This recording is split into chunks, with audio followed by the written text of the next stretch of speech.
நீங்கள் எந்த வார்த்தையை அடிக்கடி பயன்படுத்துகிறீர்களோ அந்த வாழ்க்கையைத்தான் நீங்கள் ஈர்த்து கொண்டிருக்கிறீர்கள் என்று அர்த்தம்.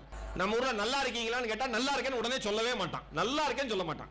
உங்க புண்ணியத்தில் இருக்கேன், ஏதோ இருக்கேன், ஏதோ வாழ்றேன், ஏதோ போயிட்டு இருக்கு. அன்னைக்கு ஒருத்தர் கேட்டேன் நல்லா இருக்கீங்களா, அவர் சொன்னார் வாழவே பிடிக்கலன்னாரு. நாளைக்கு செத்துருன்னு. என்ன இப்படி பேசுறீங்க, நீ தானே சொன்னேன்னு. நான் அதான் முதலே சொன்னேன், நீங்க பயன்படுத்துற வார்த்தையில கவனமா இருங்கன்னு. இப்ப நல்லா இருக்கீங்களான்னு கேட்ட ஒரு பையன் மனசார சிரிச்சுட்டு நல்லா இருக்கேங்கிறான் பாருங்க. இங்க இருக்கிற எல்லாரும் ஒண்ணு சொல்ல நினைச்சுங்க, நாளையில இருந்து உங்க குழந்தைங்கிட்ட, குழந்தைங்கனாவே நம்மளை கோவப்படுத்த பிறந்தவங்க தான், ஓகேவா? குழந்தைங்கனாலே நம்மள படாத பாடுபடுத்த பிறந்தவங்க தான். நீங்களும் உங்க வைஃபும் பேசி ஒரு முடிவு எடுத்திருப்பீங்க, நீங்களும் உங்க புருஷனும் பேசி, நாலு நம்ம ரொம்ப திட்டிவிட்டோம், நானும் பிறந்ததுல இருந்து ரொம்ப திட்டிவிட்டோம், நாளையில இருந்து திட்டாம இருக்கலாம் அப்படின்னு முடிவெடுத்த அன்னைக்கு தான் பெரிய சேட்டையா பண்ணுவேன். ஒரே ஒரு விஷயம், மிக கோபமான ஒரு சூழலுக்கு உங்க குழந்தைங்க உங்களை உருவாக்கினா கூட கொஞ்சம் அமைதியா குழந்தைங்கள்ட்ட பேச முயற்சி பண்ணுங்க. என்னுடைய அன்பான வேண்டுகோள். கோபப்படாம இருக்காதீங்க, கண்டிக்காம இருக்காதீங்க, தண்டிக்காம இருக்காதீங்க. நம்மளால என்னன்னா தண்டிச்சா ரொம்ப தண்டிச்சிடுறது, செல்லம் கொடுத்தா ரொம்ப செல்லம் கொடுத்துறது. ஒரு சிஸ்டர் சொல்றாங்க இவருதான் எல்லாம், அவங்க வீட்டுல ஒரு ஆள் இருக்கீங்கல்ல, அப்படி இருக்காதீங்க. அளவா கரெக்டா அவன் நடந்துக்கிட்டீங்கன்னா அவன் சூப்பரா வந்துடுவான். ஒரு சின்ன உதாரணம், ஸ்டூடெண்ட்ஸ் யாருக்காவது தெரிஞ்சதுன்னா கை தூக்குனீங்கன்னா எனக்கு ரொம்ப சந்தோஷம், பேரண்ட்ஸ்க்கு தெரிந்தாலும் சந்தோஷம். சுப்பிரமணிய பாரதி, மகாகவி பாரதியார் இல்ல, சுப்பிரமணிய பாரதின்னு ஒரு பேரை அண்மையில ஒரு மாசத்துல யாராவது கேள்விப்பட்டீங்களா? யாராவது கேள்விப்பட்டீங்களா?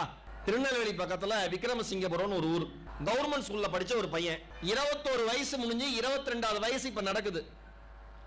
தமிழ்நாட்டினுடைய இளம் IAS அதிகாரியாக அண்மையில் நடந்த இந்திய IAS தேர்வுல அவர் செலக்ட் ஆயிருக்காரு. அப்பா செங்கல் சூளையில வேலை பார்க்கறாரு, 5வது வரைக்கும் தான் படிச்சிருக்காரு. அம்மா 8வது வரைக்கும் தான் படிச்சிருக்காங்க. பையன் கவர்மெண்ட் ஸ்கூல்ல படிச்சிட்டு BA ஹிஸ்டரி படிச்சிருக்கான். UPSC அப்படின்னா என்னன்னே அவனுக்கு தெரியாது, IAS எக்ஸாம் பத்தி என்னன்னே தெரியாது. ஆனா UPSC ஆகணும்னு கனவு கண்டு அதுக்காக BA ஹிஸ்டரி எடுத்து படிக்கிறான். இங்க இருக்கிற பேரண்ட்ஸ் புரிஞ்சுக்கிறதுக்காக ஒன்னு சொல்றேன். அந்த அம்மா பேட்டி கொடுக்குறாங்க, அவ்வளோ பத்திரிகைக்காரங்களும் மொய்க்கிறாங்க போய். ஏன்னா சின்ன பையன், இப்படி ஒரு கஷ்டப்பட்ட குடும்பம், எப்படி ஜெயிச்சு வந்தான்? டாப்பரா இருந்தாங்கன்னா அவங்களுக்கு நம்ம ஸ்கூல்ல என்ன வேணா செய்வோம். படிக்கிற குழந்தைங்கள நிர்வாகம் கொண்டாடுது, உலகமே கொண்டாடுது. கரெக்டா?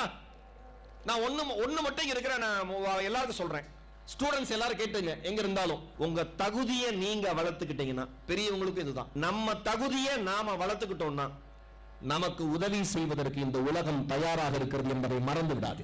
நேரா சேர்மன் சார் போலாம், சார் என்கிட்ட ஃபீஸ் கட்ட காசு இல்ல, என்ன பண்ணலாம்? சேர்மன் சார் என்ன மார்க்னு கேட்பாரு. நானா சார் ஸ்கூல் ஃபர்ஸ்ட். அடுத்த வார்த்தை ஃப்ரீ. அதுக்கு என்ன பண்ணணும்? ஸ்கூல் ஃபர்ஸ்டா வரணும். காசு இல்ல சார். ஐயோ, என்ன மார்க்? 2 சப்ஜெக்ட். முதல்ல ஸ்கூல்ல இருந்து கிளம்பிரு, நல்லா இருக்கும். கரெக்டா? இவ்வளவுதான வித்தியாசம். அந்த பையனோட அம்மா சொல்றாங்க, நான் ஏன் ஆரம்பத்தில் உங்க குழந்தைகளை நீங்க நம்புங்கன்னு சொன்னா, எங்க அம்மா அப்பா என்ன நம்புனாங்க? நான் காலேஜ் படிச்சுட்டு தமிழ் எழுத்து படிக்கணும்னு சொன்னப்ப மத்த எல்லாரும் தமிழ்நாட்டில் தமிழ் எழுத்து படிக்கணும்னு சொன்னப்ப சுத்தி இருக்கிற அத்தனை பேரும் தமிழ் எடுத்து படிச்சா வேலை கிடைக்காதுன்னு சொன்னப்ப எங்க அம்மா அப்பா அவன் எதை செய்தாலும் சரியாக செய்வான், அவன் மீது எனக்கு நம்பிக்கை இருக்கிறது என்று சொன்ன ஒரு வார்த்தை இன்னைக்கு ஆண்டு விழாவில் உங்கள் முன் என்னை கொண்டு வந்து நிறுத்தி இருக்கிறது. உங்க குழந்தைங்களை நீங்க நம்பணும். உருப்பட மாட்டேன், எனக்கு தெரியும், நீ மார்க்கே எடுக்க மாட்ட, ஆசீர்வாதம் தான் குடும்பமே. ஏன்னா அம்மா IAS, அப்பா IPS, இதுக்கு 2 தர்ம பாஸ்ல பாஸ் பண்ணி வந்ததுங்க. இதுங்க பண்ற அலப்பற வீட்டுல நீ உருப்பட மாட்ட, என்ன படிக்கிறதுல முன்ன மாதிரி இல்ல. அந்த நான் சொல்றேன், இன்னைக்கு இருக்கிற இளைய தலைமுறை சந்திக்கிற சவால்கள் நிறைய, அதுக்கு நடுவில் அவன் படிக்கிறது பெரிய விஷயம். அந்த பையன் சுப்பிரமணிய பாரதிங்கிற பையன், அந்த பையனோட அம்மா சொல்றாங்க, என் பையன் UPSC செலக்ட் ஆகணும்னே BA ஹிஸ்டரி எடுத்து படிச்சான், நீ ஏன்டா BA ஹிஸ்டரி எடுத்து படிக்கிற? உங்க அம்மா கஷ்டப்படுது, உங்க அப்பா கஷ்டப்படுறாரு, செங்கல் சூளையில வேலை பார்க்கறாங்க, தினக்கூலி, ஒழுங்கா போய் உங்க அப்பாவோட வேலை செய்யாம நீ ஏன்டா காலேஜ் போறேன்னு சொந்தக்காரங்க யாரும் அவன்கிட்ட பேசிட கூடாதுங்கிறதுனால இந்த 4 வருஷமும் எந்த சொந்தக்காரங்கிட்டையும் நான் பேசல அப்படின்னு அந்த அம்மா பேட்டி கொடுக்குது. சொந்தக்காரங்க ஏதாவது ஆத்திர அவசரத்துக்கு அவங்க தானே வரப்போறேன். ஆனா அந்த அம்மா எடுத்த முடிவு பாருங்க, யாரும் என் பையனை டிமோட்டிவேட் பண்ணிடக்கூடாது, தன்னம்பிக்கை இழக்கிற மாதிரி என் பையனை பேசிடக்கூடாது. அப்ப நான் என்ன பண்ணணும்? யார்ட்டையும் பேசல, நானே யார்ட்டையும் பேசல, பாத்துக்கலாம். அந்த பையன்கிட்ட கேட்கறாங்க, பத்திரிகை நிருபர்கள் வந்து அவங்க அம்மாட்ட கேட்கறாங்க, உங்க பையனை நீங்க அடிச்சிருக்கீங்களா? இங்க இங்க இங்க நம்ம ஒரு 30 வயதை கடந்த பெற்றோர்கள் மெஜாரிட்டி இருப்பீங்க. நம்மளெல்லாம் பொழுது போல வீட்டில் அடிப்பாங்க. இன்னைக்கெல்லாம் நம்ம பையனை அடிக்க முடியல, பிள்ளைய அடிக்க முடியல, கையை ஓங்குனா சொல்றான் இந்த வேலை வச்சுக்காதேங்கிறான், டார்ச்சர் பண்ணாதேங்கிறான். எங்க ஒரு யூகேஜி பையன் ஃப்ரெண்டோட குழந்தை யூகேஜி தான் வந்திருக்கான், சாப்பிட்றான்னு அவன்கிட்ட சொன்னா அந்த யூகேஜி பையன் சொல்றான் எனக்கு மூடு இல்ல. இன்னும் அவனுக்கு பேண்ட்டை போட்டு மூடவே தெரியல, அவன் சொல்றான் எனக்கு மூடு இல்ல. டேய் ரசம் சோறு சாப்பிடு, போர் அடிக்குது, மூடு இல்ல போர் அடிக்குது. ரெண்டாவது படிக்கிற பையன் சொல்றான் ஹோம்வொர்க் எழுதி ஸ்ட்ரெஸ் ஆகுது. எத்தனாவது? ரெண்டாவது ஸ்ட்ரெஸ் ஆகுது. எப்படி இந்த குழந்தைங்க இப்படிலாம் பேசுது? வருவோம். அந்த பையனோட அம்மா சொல்றாங்க அடிச்சிருக்கீங்களான்னு பத்திரிகை நிருபர்கள் கேட்டப்ப அந்த அம்மா சொல்றாங்க அடிச்சிருக்கேன். இவங்களுக்கு அதிர்ச்சி, ஐஏஎஸ் ஆயிட்டான் உங்க பையன், ஏமா அவனை அடிச்ச? 12 மணிக்கு மேல படிக்காதடான்னு அடிச்சிருக்கேன், 12 மணிக்கு மேல படிக்காதடான்னு அடிச்சிருக்கேன். என் வாழ்க்கை அனுபவத்துல முதல் முறையா இப்படி ஒரு ஸ்டேட்மெண்ட்டை கேட்கிறேன். ஏன் அப்படி வெறித்தனமா படிப்பானா? நீங்கள் எந்த குறிக்கோளோடு புத்தகத்தை எடுக்கிறீர்களோ படிக்கிற பொழுது ஒரு தியானம் மாதிரி படிக்கிற மாணவர்களாக நீங்கள் இருந்தால் நீங்கள் நினைத்த வரம் நிச்சயம் நீங்கள் நினைத்த தேதியில் கிடைக்கும், மாற்றவே முடியாது. அது ஒரு தியானம் மாதிரி பண்ணணும். படிக்கிறது அம்மா அப்பா உதவிதான் பண்ணுவாங்க, நீங்க தான் பண்ணணும். அம்மா அப்பாக்கு நான் சொல்ற விஷயம், உங்க குழந்தைங்களை நீங்க நம்புங்க, அவங்க நல்லா இருப்பாங்கன்னு நம்புங்க. ஏன்? சிம்பிளா சொல்றேன், நாம நல்லா இருக்கோம் நாம படிச்ச லட்சணத்துக்கு. இங்க இருக்கிற பேரண்ட்ஸ் யாராவது எப்பயும் நானும் என் புருஷனும் ஸ்கூல் ஃபர்ஸ்ட், கை தூக்குங்க. ஒரு அம்மா புருஷன் மொத்த கிட்ட போய் பார்த்து சிரிக்குது. யாரும் கிடையாது, நம்ம நல்லா தானே இருக்கோம். வாழ்க்கை கத்து கொடுத்துச்சுல பாடத்தை, தேறிடுறா ஓடுறா, படிச்சாதாண்டா புத்திசாலித்தனமா இருந்தாதாண்டா வாழ்க்கையில எல்லாம் வர முடியும்னு சொல்லிச்சா இல்லையா? நல்லா இருக்கோமா இல்லையா? இன்னை வரைக்கும் போனை வாங்கிட்டு போனை எப்படி ஆபரேட் பண்றது தெரியாம பிள்ளைங்கிட்ட தானே கேக்குறீங்க. என் ஃப்ரெண்டோட பிள்ளை பாஸ்வேர்டு அடிக்கடி போட்டு எடுத்து போடுறான்ட்டு அவனுக்கு தெரியாம நைட் பாஸ்வேர்டை மாத்தி வச்சிருக்காங்க. 4வது படிக்கிறான் சார். காலையில எந்திரிச்சு அவன் பாக்குறான், அவன் போன் எடுத்து விளையாண்டுட்டு இருக்கான். இவன் கேட்டிருக்கான் எப்படா பாஸ்வேர்டு கண்டுபிடிச்சா எனக்கு தெரியலையேன்னு இருக்கான். இவன் சொல்லியிருக்கான் நீ அடிக்கடி பாஸ்வேர்டு மாத்தாத, உன் எனர்ஜி வேஸ்ட்னு இருக்கான். இவனுக்கு புரியல, எப்படா கண்டுபிடிச்ச சொல்றா. அப்ப பிராமிஸ் பண்ணு, பிராமிஸ் இனிமேல் எப்பயும் நான் கேட்கறப்ப போன் தரணும். சரி பிராமிஸ் சொல்லு. நைட்டு தூங்குறதுக்கு முன்னாடி பாஸ்வேர்டு போட்டேல? ஆமா. நான் எடுத்து இப்படி பார்த்தேன், ரூட் எப்படி போயிருக்குன்னு தெரிஞ்சிச்சு, அப்படியே ஃபாலோ பண்ணேன், ஓபன் ஆயிருச்சு. எப்படி யோசிக்கிறான் பாருங்க. இந்த பயலை தான் நம்ம என்ன சொல்றோம், புத்திசாலித்தனம் இல்ல, படிக்கிறது இல்ல. இன்னொன்னு, ஒப்பாரி பாட்டை வீட்டுல பாடாதீங்க. ஒப்பாரி பாட்டா புரியுதா? உனக்காக தான் கஷ்டப்பட்டு, உனக்காக தான். அவன் ரெடி ஆயிரம், எக்ஸாம் டைம்ல ரெடி ஆயிடுறான். இப்ப அண்ணன் தங்கச்சி அக்கா தம்பி அப்படி ஏதாவது சிப்ளிங்ஸ் கூட பிறந்தவங்க ஒருத்தர் இருந்தாங்கன்னா அவங்க 2 பேரும் சிரிச்சு, இப்ப பாரு ரேடியோ ஆன் ஆயிரும், நல்லா படி, உங்க அப்பா உனக்காக தான் உழைக்கிறான். அவர் வந்தோன்னு உங்க அம்மா அடிப்படையிலேயே சாவறா, நல்லா படிச்சு. இன்னும் சில பேர் ஒரு படி மேல போய் நம்ம குடும்ப மானமே உங்ககிட்ட தான். அவன் கேட்கறான் ஏன் குடும்பத்துல யாருக்கும் மானமே இல்லைங்கிறான். பாராய், நான் உண்மையா பிராக்டிகலா சொல்றேன். சில விஷயத்தை நம்மளுக்கு இம்ப்ளிமெண்ட் பண்றது எனக்கே கஷ்டமா தான் இருந்துச்சு. நானே கொஞ்சம் கொஞ்சமா தான் மாத்தி பயிற்சி எடுத்து இப்ப அந்த நிலைமைக்கு வந்திருக்கேன். என்னைக்குமே டே நீ நல்லா வருடா, நீ நல்லா வருடா. ஏன்? செங்கல் சூளையில் வேலை பார்க்கிற ஒரு தந்தைக்கு பிறந்த ஒரு பையன், 8வது வரைக்கும் தான் அம்மா படிச்சிருக்கு, அதுக்கு அவங்க வீட்டுல பிறந்த ஒரு பையன், 200 சதுரடி வீடு கூட இல்லாத ஒரு வீட்டுல பிறந்த பையன், யூபிஎஸ்சினா என்னன்னே தெரியாத ஒரு குடும்பம், 10வது தாண்டாத குடும்பத்தில் பிறந்த ஒரு பையன் யூபிஎஸ்சி தேர்வு எழுதி தமிழகத்தினுடைய இளம் ஐஏஎஸ் அதிகாரியாக தேர்வு பெற்ற பொழுது எப்படி தேர்வு பெற்றான்? காரணம் என்ன? அவங்க அம்மாவும் அப்பாவும் டே தம்பி உன்னால முடியும்டா, உனக்காக என்ன வேணா நான் செய்யறோம்டா படுறான்னு சொன்ன ஒரே ஒரு காரணம் ஒரு ஐஏஎஸ் அதிகாரியை தமிழகம் கண்டிருக்கிறது. தயவு செஞ்சு உங்க குழந்தைகள் நம்புங்க, ரொம்ப ஸ்மார்ட். இன்னைக்கு பசங்க மாதிரி புத்திசாலிங்க உலகத்துல கிடையாது. வேற லெவல்ல இருக்கான். அவன் யோசிக்கிறதெல்லாம் அவ்வளவு அற்புதமா இருக்கு. அவன் கேட்கிற எந்த கேள்விக்கு நம்மளால பதில் சொல்ல முடியாது. பதில் சொல்ல முடியாத கேள்வி அவன் கேட்டானா அடுத்த செகண்ட் நாம சொல்ற பதில் என்னவா இருக்கும்னா, பெரிய மனுஷன் மாதிரி பேசாத. அப்பயே அவனுக்கு தெரியும் அம்மா அப்பாக்கு பல்பு தெரியல. உங்க குழந்தைங்களை நிறைய கேள்வி கேட்க வைங்க. இங்க இருக்கிற ஆசிரியர்களுக்கு சொல்றேன், உங்கள் மாணவர்களை அதிகமாக கேள்வி கேட்க வையுங்கள். சுவாமி விவேகானந்தர் சொன்னாரு, சிறந்த பதிலை சொல்பவன் ஒருபோதும் சிறந்த மாணவனாக மாற முடியாது. வேறு யார் சிறந்த மாணவன்? எந்த மாணவன் சிறந்த கேள்வியை கேட்கிறானோ அவன் தான் நாளை சிறந்த மாணவனாக இந்த வரலாற்றில் உருவாவான். சிறந்த கேள்வி கேட்க வைங்க. எவ்வளவுடா கேட்கிற, ஐயோ டயர்ட் ஆகுது. ஏன் டயர்ட் ஆகுது? வாட்ஸ்அப்ல மெசேஜ். இன்னைக்கு வாட்ஸ்அப் குழந்தைங்க யூஸ் பண்றதை விட பெரியவங்க தான் யூஸ் பண்றீங்க போனை. பாதி பொம்பளைங்க டிவி சீரியல போன்ல தான் பாக்குது. சமைச்சுக்கிட்டே கரெக்டா சாம்பார்ல உப்பு போடுறப்ப அந்த டயலாக் போன்ல வருது, அவனை கொன்று. புருஷன் பயப்படுறான், ஐயோ என்னத்த உப்பு போட்டாலோ என்ன போட்டாலோ. தியாகங்கள் செய்யணும், சில விஷயங்களை நீங்க சாக்ரிஃபைஸ் பண்ணணும் குழந்தைங்களுக்காக. இங்க வரப்ப அசோக் சாரும் நம்ம ஜெகதீஷ் சாரும் சொல்றாரு, ஸ்போர்ட்ஸுக்கு அவ்வளவு இம்பார்ட்டன்ட் கொடுப்போம். ஒரு வருஷம் ஸ்போர்ட்ஸ் டே நடத்துவோம், ஒரு வருஷம் ஆனுவல் டே நடத்துவோம், மாறி மாறி கண்டக்ட் பண்ணுவோம். எந்த குழந்தைகள் விளையாடவில்லையோ அந்த குழந்தைகளால் தோல்வியை தாங்க முடியாது என்பதை இங்க இருக்கிற பெற்றோர்கள் முதல்ல புரிஞ்சுக்கோங்க. நாமெல்லாம் சின்ன வயசுல வீட்டுல சும்மா இருந்ததே கிடையாது. கரெக்டா? கெஞ்சுவாங்க நம்மளை பெத்தவங்க, சும்மா ஏன்டா. இப்ப குழந்தைங்க வெளியில போனா நம்ம திட்டுறோம், போகாத, அங்கிட்டு போகாத, இங்க இருந்து பார்க்குக்கு கூட்டிட்டு போய் விளையாடாத, மலை பகுதிக்கு கூட்டிட்டு போய் ஓடாத, பீச்சுக்கு கூட்டு போய் தண்ணியில கால வைக்காத. நான் என்ன சொல்றேன், செவுத்துல ஆணி அடிச்சு தொங்க விட்டுருக்கேன். பெத்ததுங்களை அப்படியே தொங்கிட்டு கிடக்கட்டும் லீவு நாள்ல. அவன் என்ன பண்ணுவான்? அவன் மூளை எப்படி சும்மா இருக்கும்? 10 விஷயத்தை யோசிச்சுட்டே இருப்பான். அவனை என்கேஜா வச்சுக்கிறதுக்கு எது உதவும்? ஸ்போர்ட்ஸ் மட்டும்தான் உதவும். நல்லா ஞாபகம் வச்சுங்க. மறுபடியும் விவேகானந்த விஷயத்தையே சொல்றேன். கடவுளை பார்க்க முடியணும், கடவுளை நீ உணரணும் அப்படின்னா உனக்கு ஃபுட்பால் விளையாட தெரியணும். ஏன்? நல்லா விளையாண்டீங்கன்னா உடல் ஆரோக்கியமா இருக்கும்.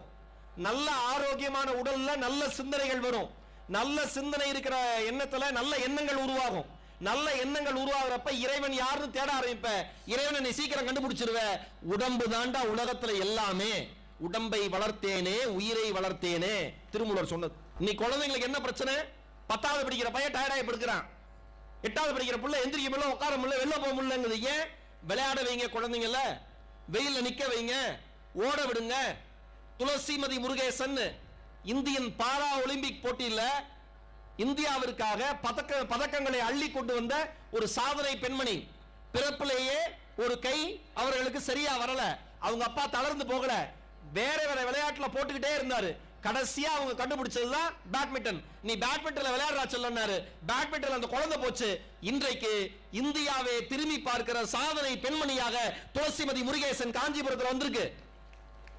அந்த பொண்ணு சொல்லுது, ஒழுங்கான ஒரு ராக்கெட் வாங்கி தர முடியல எங்க அப்பாவால. ஏன்? எங்க அப்பா தினக்கூலி, யாரோ யூஸ் பண்ண ராக்கெட்டை தான் நான் எடுத்து பிராக்டிஸ் பண்ணுவேன், யாரோ போட்ட ஷூல தான் நான் பிராக்டிஸ் பண்ணுவேன். இப்படிதான் என் வாழ்க்கை ஆரம்பிச்சது. ஆனா எங்க அப்பா சொன்னாரு, செல்லம் எதுவும் இல்லைங்கிறத நினைச்சு கவலையே பற்றாதடா, முயற்சி செஞ்சேனா எல்லாம் இருக்குங்கிற இடத்தை நோக்கி நீ போக முடியும். அப்பா இருக்கண்டா செல்லம், ஓடிக்கிட்டே இருறான்னு சொல்லியிருக்காரு. எத்தனை வீட்டுல நாம சொல்றோம், அப்பா இருக்கோம், அம்மா இருக்கோம், நீ கவலைப்படாத, முயற்சி பண்ணு, சொல்றதே இல்லையே. பையன் வந்து அம்மா கிரிக்கெட் விளையாட போறேன் அப்படின்னு சொன்ன உடனே வீட்டுல சொல்ற முதல் வார்த்தை, படிச்சு கிழிச்ச, கிரிக்கெட்டுக்கு போறேன். ஆனா உங்க சொந்தக்கார பையன் யாராவது, பொண்ணு யாராவது பரதநாட்டியம் ஆடி இருந்ததுன்னா இந்த அம்மா வயிற்றுல குத்திட்டு போய் பரதநாட்டியத்தை சேர்க்கும். ஒவ்வொரு குழந்தைங்களுக்கும் ஒவ்வொரு டேலண்ட். நம்புங்க, எல்லா குழந்தைங்களும் எல்லா டேலண்ட்ல இங்க உருவாகவே உருவாகாது. தயவு செஞ்சு புரிஞ்சுக்கோங்க. கணித மேதை ராமானுஜோ கணிதத்துல தான் டாப்பர், ஈரோடு மகேஷ் தமிழ்ல தான் டாப்பர். புரியுதா? ஒவ்வொருத்தருக்கும் ஒவ்வொரு சிறப்பு இருக்கும், அதுதான் அவங்க பயணிக்க முடியும். நீ எல்லாத்துலயும் பெஸ்டா வா, எல்லாத்துலயும் பெஸ்டா இருந்த ஒரு ஆள் இந்த உலகத்துல கிடையாது, இருக்கவே முடியாது. ஒரு விஷயத்துல அவனால போக்கஸ் பண்ண முடியும். அப்ப உங்க குழந்தைங்கிட்ட எது அதிகபட்ச திறமைன்னு பாருங்க. இன்னொன்னு சொல்றேன், ஒரு பள்ளியினுடைய நிர்வாகத்துக்குள்ள நம்ம உங்க குழந்தைகளை அமைச்சிட்டீங்கன்னா பள்ளியினுடைய விதிமுறைகளை பின்பற்றுகிற பெற்றோர்களாக இருங்கள். என்னோட ரெக்வஸ்ட். நான் எல்லா மேடையையும் சொல்ற வார்த்தை, என்றைக்கு பெற்றோர்கள் ஆசிரியர்கள் கைகளில் இருக்கிற பிரம்பினை வாங்கி கொண்டார்களோ அன்றைக்குத்தான் இந்த சமூகம் தரம் தாழ்ந்த சமூகமாக மாறி போனது. கரெக்டா இல்லையா? நம்மள எல்லாம் ஸ்கூல்ல சேர்க்கிறப்ப இவன் உங்க ப்ராப்பர்ட்டி நம்பிச்சு விடுவாங்க. ஸ்கூல்ல அடிச்சு விட்டாரு வாத்தியார்னு வீட்டுல சொன்னா வீட்டுல அதை விட அடி விடுவோம். அப்படி என்னடா பண்ணேன்? ஸ்கூல்ல அடி வாங்கினா அமைதியா இருப்போம். இப்ப ஸ்கூல்ல அடிச்சு விட்டாங்கன்னு வந்து வீட்டுல சொன்னா ஒரு குட்டியானை எடுத்துட்டு 50 பேர் வந்துடுறீங்க ஸ்கூலுக்கு. ஏன் அடிச்சீங்க பிள்ளைய? நமக்கு பிறந்தது நல்லது பண்ணிருக்காது நம்புங்க. ஒரு அக்கா அனுபவிச்சு சிரிக்கிறாங்க. என்னடா பண்ணன்னு கேளுங்க சார். வாழ்க்கை நாம நினைக்கிற மாதிரி இல்ல சார். நீங்க யோசிச்சு பாருங்க, நமக்கு ஒரு குழந்தையோ 2 குழந்தையோ அந்த குழந்தை நல்லா இருக்கணும்னு கனவு காண்றோம், அடுத்த நிலை கொண்டு போகணும் முயற்சி பண்றோம். ஒரு பள்ளியினுடைய ஆசிரியர் ஆணாக இருக்கலாம் பெண்ணாக இருக்கலாம், அவர்களுக்கு கீழ் 30 குழந்தைகளோ 40 குழந்தைகளோ, அந்த 30-40 குழந்தைகளோ தனித்தனி குடும்ப சூழல், வெவ்வேறு மனநிலை, வெவ்வேறு உளவியல் சிக்கல்கள், அது எல்லாம் ஒரே கிளாஸ் ரூம்ல இருக்கு. அத்தனை குழந்தைகளையும் ஒரே ஒரு டீச்சர் ஒரே ஒரு சார் சமாளிக்கணும். இதுக்கு நடுவில் அவங்க ஹெல்த்தை பார்த்துக்கணும், அவங்க குடும்பத்தை பார்த்துக்கணும், அவங்க பெத்த குழந்தைகளை வளர்க்கணும். இந்த உலகத்தில் விலை மதிக்க முடியாத பணியை செய்பவர்கள் ஆசிரியர்கள் என்று முதலில் நம்புங்கள். அது ஒரு தேங்க்லெஸ் ஜாப், சாதாரண விஷயம் கிடையாது. இந்த கேஜி கோஆர்டினேட்டரும் ஃபர்ஸ்ட் ஸ்டாண்டர்ட்ல இருந்து 5th ஸ்டாண்டர்ட் கோஆர்டினேட்டருக்கும் நான் கோல்டு காயின் கொடுக்கறப்ப நான் இல்ல, நிர்வாகம் கொடுத்த கோல்டு காயினை நான் கொடுக்கறப்ப, நான் கோல்டு காயின் கொடுக்கறப்பன்னு ஒரு அக்கா அப்படிங்குது. நிர்வாகம் கொடுத்த கோல்டு காயினை நான் கொடுக்கறப்ப நான் பாராட்டி போட்டேன் அந்த மெடலை, உங்களை நான் ரொம்ப ரொம்ப மதிக்கிறேன்னு. ஏன் அப்படின்னா அப்துல் கலாம் அவர்கள் சொன்னாரு, எந்த மாணவனுக்கு ஆரம்ப கால கல்வி சிறந்த கல்வியாக இருக்கிறதோ அந்த மாணவனே தலை சிறந்த மாணவனாக உருவாவான்னார். ஒரு தேங்க்லெஸ் ஜாப் ஆசிரியர்கள் வேற. அப்ப ஆசிரியர்களை மதிக்க கத்துக்கோங்க. என்னுடைய அன்பான பணிவான வேண்டுகோள். என் பொண்ணுலாம் வந்து என்கிட்ட ஒரு வார்த்தை டீச்சரை பத்தி பேசாது, பேசுனா செவிடு திரும்பிடும் தெரியும். அதுக்கு நான் அப்படிதான் சொல்லியிருக்கேன். ஒருத்தங்க கண்டிக்கிறாங்கன்னா அது நல்லதுக்கு நம்பு. டீச்சர்ஸ் யாரும் பொழுதுவாகாம ஒன்றும் கண்டிக்க போறது இல்லை. அது நல்லா ஞாபகம் வச்சுக்கோங்க. ஆசிரியர்கள் மீது உயர்ந்தபட்ச மரியாதை வைங்க. இன்னொன்னு, ஒரு விஷயத்தை இங்க இருக்கிற பெற்றோர்கள் பண்ணுங்க. உங்கள் மகன் அல்லது மகள் அவர்களுக்கு நெருக்கமான 5 நபர்கள் எந்த 5 பேரோட உங்க குழந்தைங்க அதிகமா பழகுறாங்கன்னு கவனிச்சுக்கிட்டே இருங்க. இது முக்கியமான வாசகம், மனசுல வச்சுக்கோங்க. எந்த 5 நண்பர்களோடு உங்கள் குழந்தைகள் அதிக நேரம் செலவிடுகிறார்கள் என்பதில் கவனமாக இருங்கள். நாம் எந்த 5 பேரோட பழகிறோமோ அவங்களோட ஏவரேஜ் தான் நாம. நம்ம எந்த 5 பேரோட பழகிறோமோ அவங்களோட ஏவரேஜ் தான் நாம. கவனமா இருக்க சொல்லுங்க. எல்லாமே ஃப்ரெண்ட்ஷிப்ல இருந்து தான் ஆரம்பிக்கும். பெற்றோர்கள் யாரும் நம்மளுடைய குழந்தைகளை அப்படி போகணும் இப்படி போகணும் வளர்க்கறது கிடையாது. நல்லா தான் வளர்க்கிறோம். தவறப்ப பழி நமக்கு தான் வரும். ஆனா நாம செய்யல, அதுல கவனமா இருங்க. ஒரு வீட்டுக்கு போய் எக்ஸாம் டைம், டிவியே இல்ல. இப்பதானே ஆனுவல் எக்ஸாம்லாம் முடிஞ்சது 12th. ஆச்சரியமா இருந்தது. டிவி இல்லாத வீடாடா இந்த காலத்துல, ஆச்சரியமா இருக்கே அப்படின்னு அவங்க சொன்னாங்க. 2 குழந்தைங்களை படிக்குது சார், எப்படி சார் டிவி வச்சுக்க முடியும்? டிவியை கழட்டி தூக்கி போட்டோம் சார். டிவி தான் எனக்கு தொழில். ஆனா அவர் சொன்னதை கேட்க சந்தோஷமா இருந்தது. வெரி குட் சார், உங்க குழந்தைங்க எங்கன்னு பக்கத்து வீட்டுல டிவி பார்த்துட்டு இருக்குன்னு. அருமையான அப்பா நினைச்சு. கவனமா இருங்க. குழந்தைங்க மேல நல்லதை சொல்லி கொடுங்க. நிறைய புத்தகங்கள் வாங்கி கொடுங்க. உங்கள் குழந்தைகளை வைத்துக் கொண்டு ஒருபோதும் உறவினர்களை குறை சொல்லி பேசாதீர்கள். யாரையுமே குறை சொல்லி பேசாதீங்க. குழந்தைங்க இருக்கிறப்ப நாளைக்கு அவங்க வீட்டுக்கு வரப்ப நீங்கள் சொன்ன குறைகளுடைய மனிதர்களாக தான் அந்த மனிதர்கள் தெரிவாங்களே ஒழிய நல்ல மனிதர்களா குழந்தைகளுக்கு தெரிய மாட்டாங்க. உறவுகளினுடைய உன்னதம் உங்கள் குழந்தைகளுக்கு தெரியாமல் போவதற்கு உங்கள் வார்த்தைகள் காரணமாக அமைந்துவிடும். கவனமா இருங்க. இங்க நிறைய இஸ்லாமிய சகோதரிகள் உட்கார்ந்துருக்கீங்க, நான் பார்க்கிறேன். நபிகள் நாயகம் ஸல்லல்லாஹு அலைஹி வஸல்லம் அவர்கள் சொன்ன வார்த்தை, இரவு முழுவதும் தொழுகையில் ஈடுபடுவதை விட கற்பித்தல் சிறந்ததுன்னார். டேய், உனக்கு தெரிஞ்சதை ஒருத்தனுக்கு சொல்லி கொடுக்கிற மாதிரி நல்லது இந்த உலகத்துல எதுவுமே இல்லைன்னு சொன்னவர் நபிகள் நாயகம். அப்படிப்பட்ட பணி இந்த பள்ளி பண்ணுது. அந்த பள்ளிக்கு தகுதியுடைய மாணவரா உங்க ஸ்டூடெண்ட்ஸ், உங்களுடைய குழந்தைகளை உருவாக்குங்க. மலாலான ஒரு பொண்ணு, பாகிஸ்தான்ல பிறந்த பொண்ணு, 2014 தன்னோட 17வது வயசுல நோபல் பரிசு பெற்ற ஒரே பெண்மணி பாகிஸ்தான்ல இருந்து மலாலா. ஐநா சபையில பேசுறப்ப அந்த பொண்ணு என்ன தெரியுமா சொல்லுச்சு? ஒரு குழந்தை, ஒரு பேனா, ஒரு புத்தகம், ஓர் ஆசிரியர் போதும் இந்த உலகத்தை மாற்றி காட்டுவதற்கு என்று சொன்னவர் மலாலா. அது போதும்டா, மாத்திரவேண்டான்னு. ஸ்கூல் போயிட்டு வரப்ப, வேன்ல வரப்ப தாலிபான் தீவிரவாதிகள் ஏறி சுட்டாங்க. உலகமே பிரேயர் பண்ணிடுச்சு. மீண்டும் அந்த பெண்மணி சொன்ன ஒரே வார்த்தை, படிப்பு தாண்டா இந்த உலகத்தை மாத்துனாங்க. கல்வியை விட மிகப்பெரிய ஆயுதம் எதுவும் இல்லைன்னாங்க. இங்க இருக்கிற எல்லா பெற்றோர்கள் இங்க சொன்னாங்க, சார் வசதியானவங்க இருக்காங்க, வசதி குறைவானவங்க இருக்காங்க. ஒரு குழந்தை 2 லட்சத்துக்கு மேல சிறு சேமிப்புல சேர்த்திருக்கு, அவார்டு கொடுத்தோம். யோசிச்சு பாருங்க, 2 லட்சம் மட்டுமே ஆண்டு வருமானமாக இருக்கிற குழந்தைகளும் இங்க படிக்கிறாங்க.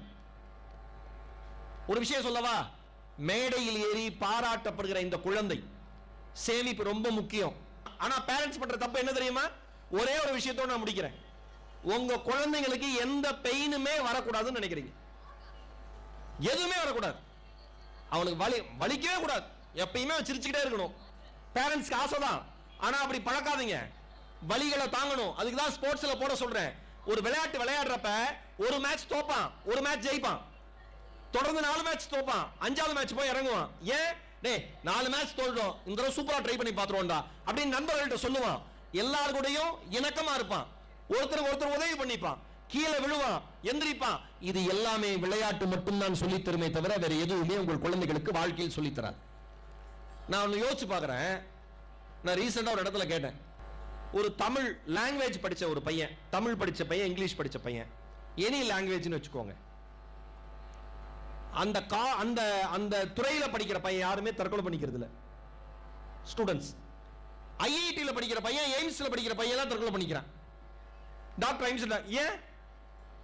அப்ப கல்வி எதை சொல்லி தருது?